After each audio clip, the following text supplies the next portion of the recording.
অনেক স্বপ্ন নিয়ে আমার ভাই আবু সাইদ পুলিশের বুলেটের সামনে বুক পেতে দিয়েছিল। অনেক স্বপ্ন নিয়ে আমার এই রাজশাহীর ভাইয়েরা শহীদ হয়েছিলেন।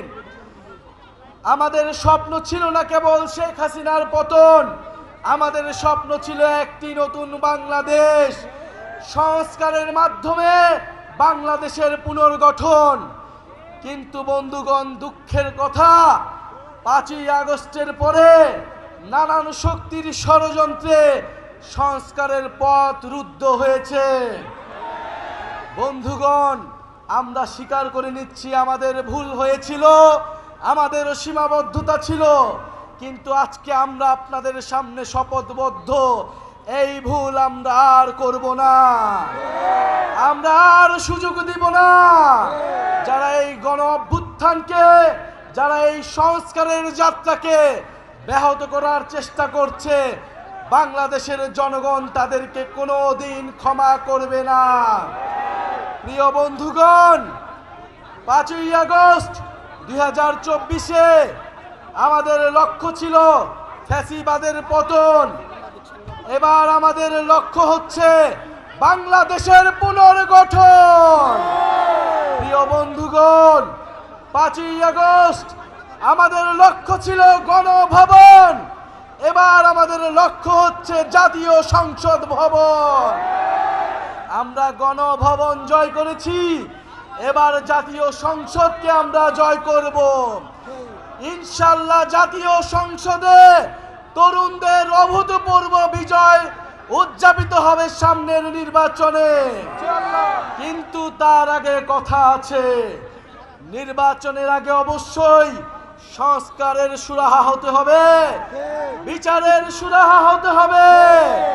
গণহত্যাকারী খুনি হাসিনার বিচার আমরা দেখতে চাই, সংস্কার দেখতে চাই এবং নতুন সংবিধান দেখতে চাই। এই প্রজন্ম বাংলাদেশের জনগণের কাছে প্রতিশ্রুতি নিচ্ছে যে একটি নতুন গণতান্ত্রিক সংবিধান এই দেশের মানুষকে উপহার দিবে, যেই সংবিধান বাংলাদেশের মানুষের অধিকার নিশ্চিত করবে, যেই সংবিধান ইনসাফ নিশ্চিত করবে। প্রিয় বন্ধুগণ, স্বৈরতন্ত্র এবং পরিবারতন্ত্রের অবসান ঘটাতে হবে এই বাংলাদেশ থেকে।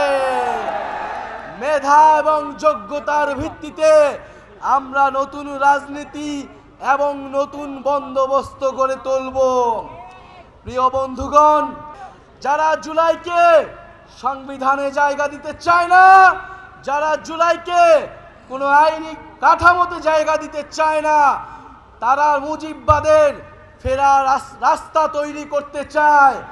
তারা মুজিববাদের নতুন পাহারাদার হিসেবে নিজেদের ঘোষণা করেছে। মুজিববাদের যারা পাহারাদার, তাদের বিরুদ্ধে আমাদের অবশ্যই প্রতিরোধ গড়ে তুলতে হবে। প্রিয় সংগ্রামী বন্ধুগণ, এই রাজশাহী নগরকে, এই রাজশাহী জেলাকে আমরা আবার পুনর্গঠন করতে চাই। এই বরেন্দ্র অঞ্চলের হারানো ঐতিহ্যকে ফিরে আনতে চাই।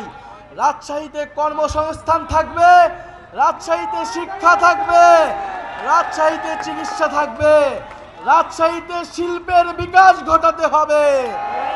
উন্নয়ন মানে কেবল ঢাকার উন্নয়ন নয়, উন্নয়নের বিকেন্দ্রীকরণ করতে হবে, ক্ষমতার বিকেন্দ্রীকরণ করতে হবে।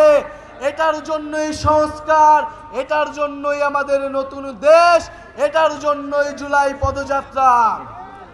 বন্ধুগণ, আমরা আজকে বিদায় নিব। আমাদের এই জুলাই পদযাত্রার বার্তা নতুন দেশ গঠনের বার্তা, দুর্নীতিমুক্ত বাংলাদেশের বার্তা, বৈষম্যহীন ইনসাফ ভিত্তিক বাংলাদেশের বার্তা আপনারা বাংলাদেশের প্রতিটি গ্রামে গ্রামে, বাসায় বাসায় পৌঁছে দিবেন। ইনশাআল্লাহ আমরা ইনসাফের ভিত্তিতে, দায় দরদের ভিত্তিতে নতুন দেশ উপহার দিব বাংলাদেশের জনগণকে। জনতাই বৈধতা, জনতাই ক্ষমতা।